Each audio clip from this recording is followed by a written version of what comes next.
기자부대, hop on the beat!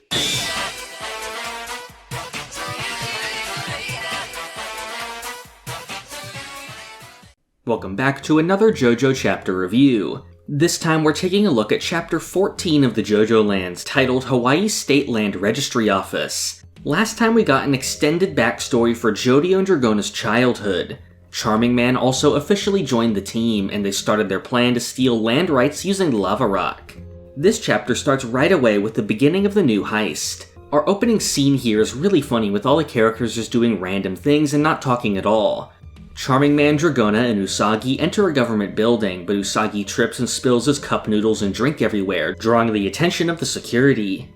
We flash back to Meryl May explaining the heist to the group. She explains the concept of a deed. She says the deed isn't actually a proof of someone's rights to land, but it's really just a proof of transfer of ownership. If a deed is destroyed or lost, it actually doesn't matter since the original copies are stored at the land registry. She says that buying and selling land is just getting permission to transfer the records. Again, we get another funny moment here where everything she just said goes completely over their heads. Meryl May brings out $1 and points out that the dollar itself is just a piece of paper, but human society has decided that through the exchange of these pieces of paper, something is transferred between people, and the lava rock is reacting to that system. The land originally belonged to nobody, but humans created the concept of ownership, so by getting the rock close to the deed, the ownership of the land will transfer to them. What she's saying here actually makes a lot of sense. I had wondered before how the lava rock would determine if something was valuable when that's based on societal context. They mentioned before that the mechanism of the lava rock actually works through the emotions of humans, so it's precisely because humans consider things valuable and believe in a concept of ownership that the rock attracts what it does. Meryl says that Howler owns land all across Hawaii, and that they're going to take everything totaling around $50 billion. She says to leave no evidence behind that they ever went to the registry and to do nothing to stand out. Of course, we cut right back to Usagi standing out by causing a big scene. Eventually the guards leave and they start their plan. Dragona uses smooth operators to alter Charming Man's driver's license, giving him a fake name and different photo, which he uses his own ability to disguise as. Something really interesting people have pointed out here is that the name under Charming Man's picture on his ID actually says Barack Hussein Obama.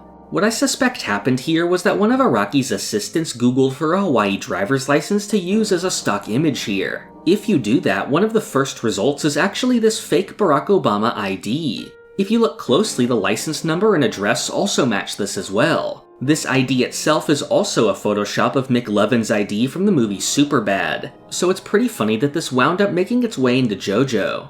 Usagi uses the Mate Kudasai to change the security camera like he did back at Rohan's villa, which will make them appear as different people in the footage. They manage to get access to the original deeds and discreetly touch the lava rock to them. The rock starts vibrating, giving off a reaction we haven't seen from it before. The gang leaves and celebrates the successful mission. However, Usagi keels over and starts vomiting large amounts. Charming Man points out that the liquid he's throwing up is cloudy and it isn't because of food. He pulls down his shirt and finds Usagi's neck covered in strange scales and asks if he has some kind of chronic illness. Dragona tries to call an ambulance, but Charming Man says that'll create a record of them having been there. Usagi's breathing stops just as Jodio and Paco arrive. This was another really interesting chapter. My summary this time was a bit short, but that's really because so much of this chapter was focused on the little details of their infiltration and plan, which made the heist itself awesome to see play out. I think we also learned some very valuable information to add to our understanding of the mechanisms and how they interact with human concepts. The big question here is obviously what the hell is happening to Usagi. The two possibilities we get from Charming Man are that he has a chronic illness or was poisoned with a drug. I don't really see where he could have been administered a drug here unless it was from an invisible stand attack. The fact that he's covered in these large rock-like scales is also interesting. Usagi's always been wearing this suit that covers his entire head, so maybe these scales were always there and this is some kind of chronic condition. Of course, the fact that the scales look like rocks brings rock humans to mind again, so now we have to think about Usagi being one too. The fact that Charming Man, another character suspected of being a rock human, seemed to immediately recognize this wild symptom as an illness may also be important, with this maybe being some kind of rock human only disease.